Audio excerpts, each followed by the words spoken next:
CSK को मिल चुका है कटरीना का साथ, तो वही आरसीबी का एक और बड़ा तेज गेंदबाज हो चुका है बाहर। नमस्कार दोस्तों, मैं यश तिवारी, आप देख रहे हैं क्रिकेट फटाफट का 1173वां एपिसोड। आज 13 फरवरी की तारीख है और रोज की तरह आज भी आईपीएल को लेकर दिन भर की 10 बड़ी रिपोर्ट, बड़ी खबरें आपकी स्क्रीन पर हम परोसेंगे। तो एंड तक दोस्तों वीडियो को जरूर देखना, वीडियो को लाइक और शेयर भी जरूर करना। 2023 के आईपीएल के बाद से ही दोस्तों, चाहे 2024 का आईपीएल हो, नीलामी हो, ट्रेडिंग और रिटेंशन हो, आईपीएल से जुड़ी तमाम रिपोर्ट, खबरें, न्यूज, फैक्ट्स, अपडेट्स, स्टोरीज हर रोज सबसे पहले हम आपकी स्क्रीन पर परोसते हैं। चैनल को सब्सक्राइब नहीं किया है तो फटाफट कीजिए दोस्तों, सब्सक्राइब का बटन नीचे है, फटाफट हिट कीजिए और बेल आइकन दबाइए। चलिए दोस्तों, शुरुआत कर लेते हैं इस वीडियो की आज दिन भर की पहली बड़ी खबर के साथ। तो ये रिपोर्ट आ रही है दोस्तों बीसीसीआई को लेकर। इंडियन प्रीमियर लीग से पहले इस समय रणजी ट्रॉफी चल रही है, लेकिन कई सारे ऐसे प्लेयर्स हैं दोस्तों जो रणजी ट्रॉफी को स्किप कर इंटरनेशनल क्रिकेट से भी दूर बैठे हुए हैं और सिर्फ आईपीएल की तैयारियों में लगे हुए हैं। और इन प्लेयर्स से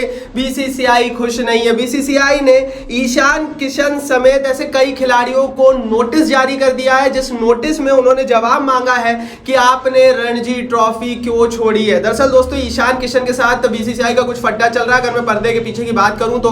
और इस फड्डे के कारण भैया बीसीसीआई थोड़ा सा गुस्से में है ईशान किशन के खिलाफ। एंड दैट्स व्हाई भैया ये जो रणजी ट्रॉफी है, इस कहानी को बनाकर बड़ा एक्शन लेने की तैयारी कर रहा है बीसीसीआई ईशान किशन पर। क्या फड्डा हुआ है, क्या लड़ाई हुई है, किसी को नहीं पता, लेकिन इतना जरूर है भैया कि अगर आप अपने क्रिकेट बोर्ड से लड़ाई मोड़ लेते हो ना, तो फिर आपकी बहुत बैंड बजती। और यही डर मुझे सता रहा है कि ऐसा ना हो जाए कि ईशान किशन के ऊपर कुछ एक्शन ले ले बीसीसीआई, क्योंकि Ishan Kishan centrally contracted player है।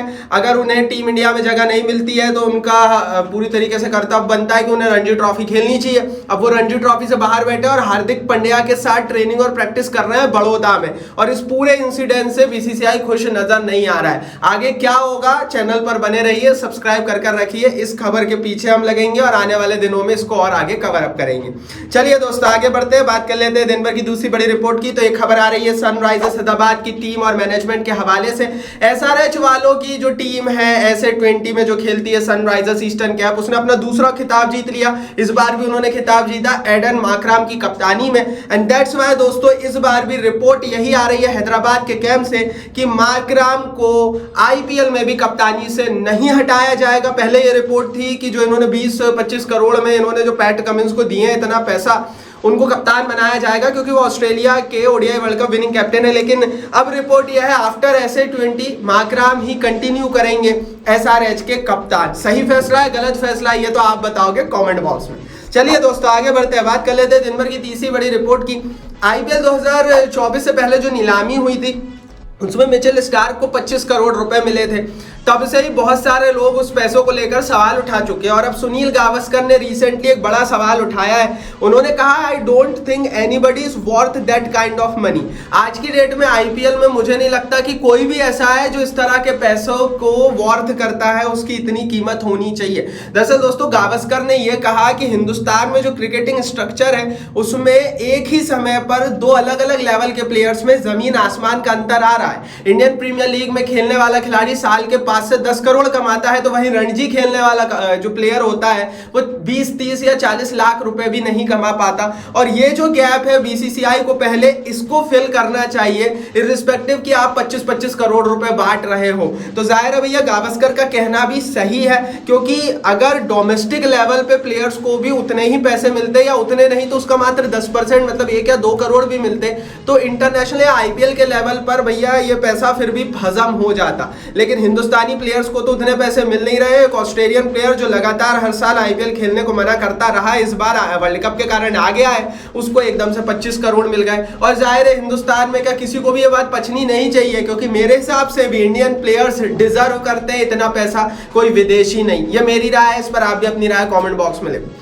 चलिए दोस्तों, आगे बढ़ते हैं, बात कर लेते हैं दिन भर की चौथी बड़ी रिपोर्ट की। तो ये रिपोर्ट भी गावस्कर साहब के हवाले से आ रहा है। सुनील गावस्कर एक्टिव हो गए आईपीएल से पहले, लगातार लगभग हर टीम के ऊपर अपने बयान दे रहे हैं। स्टार्क के ऊपर बयान दिया, केकेआर की टीम थी वो, और अब बयान दिया लखनऊ सुपर जायंट्स के ऊपर। रिसेंट बयान उन्होंने लखनऊ सुपर जायंट्स पर दिया। उन्होंने लिखा, Padikkal de Kock open, number 3 Pooran and number 4 KL Rahul is ideal batting combination for Lucknow Super Giants. तो उन्होंने बताया कि भैया लखनऊ को कैसे बैटिंग कॉम्बिनेशन के साथ उतरना चाहिए। पड्डीकल और डीकॉक को ओपनिंग करनी चाहिए, नंबर 3 पर पूरन, नंबर 4 को केएल राहुल उतरना चाहिए।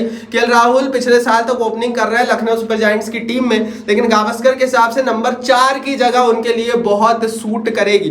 देखो यार, अगर मैं इस कॉम्बिनेशन को देखूं ना, तो अगर ये कॉम्बिनेशन में लखनऊ उतरती है तो लखनऊ को डेप्थ अच्छी मिलेगी, क्योंकि नंबर 4 पर आपके पास one of the best player KL Rahul उतरेगा। तो जाहिर है ये डेप्थ प्रोवाइड करने वाली टीम बन सकती है, लेकिन क्या लखनऊ इस पर चलेगी, ये तो देखने वाली बात होगी। आपके हिसाब से टॉप 5 क्या होने चाहिए लखनऊ के? ओपनर, नंबर 3, नंबर 4 और नंबर 5। अपनी राय आप कमेंट बॉक्स नीचे लिखकर बताइए। चलिए दोस्तों आगे बढ़ते हैं, बात कर लेते हैं दिन भर की 5वीं बड़ी रिपोर्ट की। तो ये रिपोर्ट आ रही है इरफान पठान के हवाले से। इरफान पठान ने महेंद्र सिंह धोनी को लेकर एक ऐसा बयान दे दिया है जिससे चेन्नई सुपर किंग्स के फैंस बहुत ज्यादा खुश होने वाले हैं। इरफान पठान ने कहा है कि I met MSD a month ago, looking super fit, 2024 will not be his last season. बहुत बड़ी बात कह दी उन्होंने। कहा मैं 1 महीने पहले ही धोनी से मिला हूं, मेरी उनसे बातचीत हुई है, मैंने उनकी फिटनेस देखी है, वो सुपर सुप्रीम फिटनेस में इस समय नजर आ रहे हैं। उन्होंने बाल अपने बढ़ा लिए हैं, वो अपने पुराने दौर में चले गए हैं। और पठान ये तक कह रहे हैं कि 2024 तो उनका अंतिम सीजन नहीं होने वाला है। इरफान पठान ने यह भी कहा कि 40 साल की उम्र से ऊपर होने के बावजूद भी इस तरह की फिटनेस मेंटेन करना बहुत ही कमेंडेबल जॉब है। तो भैया पठान की ये बात अगर सही हो गई ना, तो चेन्नई वाले तो बहुत खुश होने वाले। और मैं चेन्नई क्यों, पूरा आईपीएल का हर एक फैन खुश होगा। क्योंकि यार देखो, कोई किसी को भी सपोर्ट करे, महेंद्र सिंह धोनी एक ऐसा व्यक्ति है जिसने इंडियन क्रिकेट को बहुत कुछ दिया है और बहुत बड़ी फैन फॉलोइंग है। बाकी इस पर आप अपनी राय कमेंट बॉक्स में जरूर लिखना। धोनी के लिए अंतिम सीजन होना चाहिए, आगे और खेलना चाहिए उन्हें, या फिर पहले ही संन्यास ले लेना था? आप अपनी राय लिखो कमेंट बॉक्स में। चलिए दोस्तों आगे बढ़ते हैं, बात कर लेते हैं दिन भर की 6वीं बड़ी रिपोर्ट की। तो चेन्नई के लिए एक और रिपोर्ट है भैया। चेन्नई सुपर किंग्स ने कैटरीना कैफ को अपना ब्रांड एम्बेसडर 2024 के आईपीएल के लिए नियुक्त कर दिया। आपको बता दूं, ब्रांड एम्बेसडर के तौर पर कैटरीना कैफ को 4 करोड़ रुपए दिए हैं चेन्नई सुपर किंग्स वालों ने। मतलब कैटरीना कैफ मैदान में सीएसके की जर्सी पहनकर सीएसके को चीयर करती हुई नजर आएंगी। आपको बता दूं दोस्तों कि चेन्नई सुपर किंग्स की टीम के पास अभी तक ऐसा कोई भी बॉलीवुड का सितारा रहा नहीं है जो ब्रांड एम्बेसडर रहा है, लेकिन इस बार बॉलीवुड और साउथ इंडियन इंडस्ट्री के कई सारे लोगों को चेन्नई वालों ने अप्रोच किया है अपनी टीम को सपोर्ट करने के लिए। दरअसल दोस्तों ये महेंद्र सिंह धोनी के कुछ लास्ट ईयर्स चल रहे हैं और धोनी सबसे बड़ा ब्रांड है चेन्नई सुपर किंग्स की टीम के पास। धोनी के कारण लोग स्टेडियम में खिंचे चले आते हैं उन्हें देखने के लिए। लेकिन चेन्नई वाले चाहते हैं कि आने वाले 10 सालों के लिए एक ऐसी ब्रांड इमेज क्रिएट की जाए ताकि कुछ टॉलीवुड, बॉलीवुड और साउथ इंडियन इंडस्ट्री के सितारे सीएसके के साथ जुड़े रहें। और धोनी के जाने के बाद अगर कोई जगह खाली होती है तो कम से कम ये लोग थोड़ी बहुत जनता खींच कर लाएं। मैं फिर बोल रहा हूं, चेन्नई सुपर किंग्स का दूसरा नाम धोनी है। जिस दिन धोनी गए उस दिन चेन्नई सुपर किंग्स की टीम मात्र 20% रह जाएगी और इस बात से कोई इंकार नहीं कर सकता। क्योंकि देखो यार, आरसीबी के पास अगर विराट ना हो तो आरसीबी की फैन फॉलोइंग आधी से भी कम हो जाएगी। Same goes to Mumbai Indians and Chennai का तो भाई आधार रहे महेंद्र सिंह धोनी। और अब चेन्नई सुपर किंग्स के मालिकों को थोड़ी टेंशन होने लगी है कि भैया धोनी अगर चले गए तो उनकी जगह पर फैन लोगों को मैदान में कैसे लाया जाएगा। तो उसकी तैयारियां कुछ अब देखते हैं कितनी सफल होती है। लेकिन मैं तो एक ही चीज बोलूंगा भैया, माही माही है, धोनी धोनी है, उसका कोई रिप्लेसमेंट नहीं है पूरी दुनिया में। इसी तरह से विराट विराट है, रोहित रोहित है। मुंबई वाले गलत कर रहे हैं रोहित को हटाकर, उसका असर वो देख रहे हैं, फैंस बहुत नाराज हैं। तो क्या कर सकते हैं। आगे बढ़ते हैं दोस्तों, 7वीं बड़ी रिपोर्ट की बात कर लेते हैं। तो रीस टॉपली के ऊपर भी संकट के बादल है। पिछले साल का आईपीएल भी इंग्लैंड का ये तेज गेंदबाज छोड़ के चलते नहीं खेल पाया था, खेलने आए थे, बीच में लौटे थे। रिपोर्ट यह है दोस्तों कि इंग्लिश क्रिकेट बोर्ड ने एनओसी नहीं दी है, इंजरी का कारण बताया है। 2 करोड़ रुपए में आरसीबी ने खरीदा था। आरसीबी को भैया मार्क वुड जैसी प्रॉब्लम फेस करनी पड़ रही है। लखनऊ की टीम में भी सेम हुआ था, मार्क वुड को भी इजाजत नहीं दी ईसीबी वालों ने। मार्क वुड गए तो उनके स्थान पर शमार जोसेफ की एंट्री हो गई, तो लखनऊ को तो एक अच्छी रिप्लेसमेंट मिल गई। लेकिन भैया रीस टॉपली की रिप्लेसमेंट कौन बनेगा? आरसीबी के लिए बड़ा संकट है। कैमरन ग्रीन की फिटनेस भी एक इशू बनी हुई है अभी भी। ग्लेन मैक्सवेल तो खैर वापस आ गए, शतक लगा दिया, वो अच्छी खबर है इनके लिए। लेकिन अभी की स्थिति में तेज गेंदबाजी इनकी कमजोर थी, ओवरऑल गेंदबाजी इनकी कमजोर थी। नीलामी में इनको बहुत अच्छे प्लेयर्स मिले नहीं थे क्योंकि छोटी नीलामी थी। और ऐसी परिस्थिति में रीस टॉपली की हाइट का फायदा बाउंसर रूल के कारण इन्हें खूब मिलने वाला था। बट अब अगर टॉपली ही नहीं होंगे तो फायदा कैसा रहेगा? तो जाहिर है वो जो हाइटेड तेज गेंदबाज का फैक्टर लेकर आई थी अल्जारी जोसेफ रीस टॉपली के साथ आरसीबी की टीम, उसमें टॉपली ने एक डेंट लगा दिया है। और मैं तो बोल ही रहा हूं भाई, पहले दिन से इंग्लिश क्रिकेट बोर्ड उंगली करेगा करेगा करेगा, क्योंकि वर्ल्ड कप है। आईपीएल के तुरंत बाद, और इंग्लिश क्रिकेट बोर्ड क्लियर कर चुका अपने खिलाड़ियों को कि भैया पूरा आईपीएल तो नहीं खेलने दूंगा, एनओसी का इशू लगाऊंगा। इसीलिए हमने नीलामी में भी देखा अंग्रेजी प्लेयर्स पर उतना पैसा बरसा नहीं, लेकिन जो प्लेयर्स ऑलरेडी टीमों में थे अब उन पर भी घास गिरती हुई नजर आ रही है। रीस टॉपली का एकदम से बाहर होना आरसीबी के लिए अच्छी खबर नहीं है, और इंग्लिश क्रिकेट बोर्ड को, बीसीसीआई को थोड़ा सा सतर्क करना चाहिए, थोड़ा सा इनको मतलब कहना चाहिए डंडा मारना चाहिए, क्योंकि इंग्लिश क्रिकेट बोर्ड अब हदें पार कर रहा है। इस पर आप अपनी राय कमेंट बॉक्स में लिखना।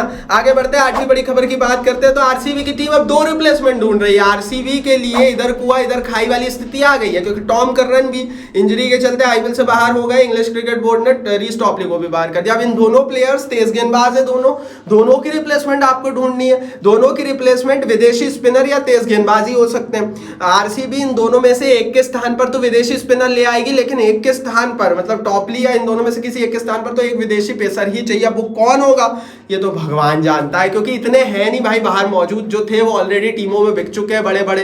अब आप छोटे प्लेयर्स के ऊपर बैट तो लगा नहीं सकते। देखते हैं आरसीबी क्या करती है। आपके हिसाब से क्या होनी चाहिए इन दोनों खिलाड़ियों की सीधी रिप्लेसमेंट? क्या डेविड वीजे की होगी एंट्री? अपनी राय आप बताओ, कमेंट बॉक्स यूट्यूब ने आपके लिए दिया। चलिए दोस्तों आगे बढ़ते हैं, 9वीं बड़ी खबर की बात कर लेते हैं, लेकिन उससे पहले टेलीग्राम पर हमें ज्वाइन कर लो। जो भी प्लेयर्स इंजर्ड हो रहे हैं, जो भी प्लेयर्स जिसकी रिप्लेसमेंट बनकर आ रहे हैं, शेड्यूल को लेकर पहली अपडेट हमारे टेलीग्राम पर जाती है। यूट्यूब पर तो 1-2 वीडियो रोज आती है, बट टेलीग्राम पर आपको मजा आ जाएगा, क्योंकि 24 घंटे का आईपीएल कवरेज चल रहा है। देर मत करो, डिस्क्रिप्शन बॉक्स में लिंक है, इस बार गोल्ड का गिव अवे होने वाला है, तो तैयारी कर लो गोल्ड गिव अवे के लिए। डिस्क्रिप्शन बॉक्स में लिंक है, फ्री में ज्वाइन करो। 65,000 लोग परिवार का हिस्सा ऑलरेडी बन चुके हैं। चलिए दोस्तों आगे बढ़ते हैं, 9वीं बड़ी रिपोर्ट की बात करते हैं तो सिकंदर रजा ने 2 बेस्ट T20 लीग्स बताई है। उन्होंने कहा आईपीएल डिफरेंट लीग है, पीएसएल नेक्स्ट राइवल है, लेकिन आईपीएल और पीएसएल का कोई कंपैरिजन नहीं है। तो सिकंदर रजा अपनी कन्वीनियंट के हिसाब से इन्होंने 2 लीग्स बताई है। आईपीएल से उनको पैसा मिलता है, पीएसएल से भी पैसा मिलता है। ये दोनों लीग उनको सबसे ज्यादा पैसा देती है। आईपीएल के ये सबसे छोटे प्लेयर्स में से एक है, इन्हें बहुत ज्यादा पैसा आईपीएल से मिलता नहीं है। पीएसएल के ये मार्की खिलाड़ी है, जिम्बाब्वे का है सिकंदर रजा, पीएसएल का मार्की खिलाड़ी है, तो उन्हें दोनों लीग्स के साथ बनाकर रखनी है। इसलिए वो बोल रहे हैं कि आईपीएल तो डिफरेंट लेवल की है, पीएसएल उसका नेक्स्ट राइवल है। लेकिन हाँ, उन्होंने एक चीज और बोल दी कि कोई कंपैरिजन नहीं है आईपीएल और पीएसएल में, और इस बात से मैं सहमत हूँ। आगे बढ़ते हैं, 10वीं रिपोर्ट की बात कर लेते हो यार। एक और बुरा दिन देखने को मिला, ऑस्ट्रेलिया के खिलाफ भारत अंडर-19 वर्ल्ड कप हार गया। हालांकि 2 दिन पुरानी खबर है, लेकिन उसके बाद से ही दोस्तों, फाइनल के बाद से ही हिंदुस्तान में खुशी की लहर कतई नहीं है। जाहिर है हमने एक वर्ल्ड कप का फाइनल और हारा था कुछ दिन पहले ऑस्ट्रेलिया के हाथों, उसकी टीस अभी तक है, और अब ये जो दूसरी टीस है भैया ये लगी है अंडर-19 खिलाड़ियों से। हालांकि उम्मीद नहीं थी, लेकिन वही हुआ, बैड डे हुआ, बैड लक हुआ। ऑस्ट्रेलिया की टीम ने आउट परफॉर्म कर दिया हिंदुस्तानियों को, लेकिन हाँ इतना जरूर पता लगा कि हिंदुस्तान का फ्यूचर अच्छे हाथों में। ये थी दिन भर की 10 बड़ी खबर। कॉमेंट बॉक्स में अपनी राय जरूर लिखिए, कौन सी खबर आपको अच्छी लगी, कौन सी नहीं। टेलीग्राम पर ज्वाइन करो, इस वीडियो को लाइक और शेयर करो, सब्सक्राइब नहीं किया तो सब्सक्राइब बटन नीचे फटाफट हिट करके बेल आइकन दबाओ।